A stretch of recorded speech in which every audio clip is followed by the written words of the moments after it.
4 দুগুণে 9, হ্যাঁ 4 দুগুণে 8। আজ 10 দিন ধরে ওকে 2 এর ঘরে নামতা মুখস্থ করাচ্ছি, তাও ওর মুখস্থ হচ্ছে না। একই পড়া ওকে বারবার করে বোঝাচ্ছি, তাও ওর মাথায় ঢুকছে না, মাথায় গোবর ভরা আছে। তাড়াতাড়ি পড়, জোরে জোরে পড়।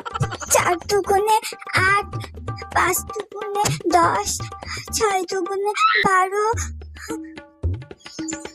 মা, তুমি কি ঘুমিয়ে গেছো? মা, মা, মনে হয় মা এবার ঘুমিয়ে গেছে। আমি এবার একটা সুন্দর করে নৌকো বানাবো কাগজে, তারপরে জলে ছেড়ে দেব, ভাসতে ভাসতে অনেক দূর চলে যাবে। এই নৌকো বানানোটা তো আমাকে স্কুলের দিদিমণি শিখিয়ে দিয়েছিল। আমি কি সুন্দর বানিয়ে ফেলছি। এই তো হয়ে গেছে আমার নৌকো।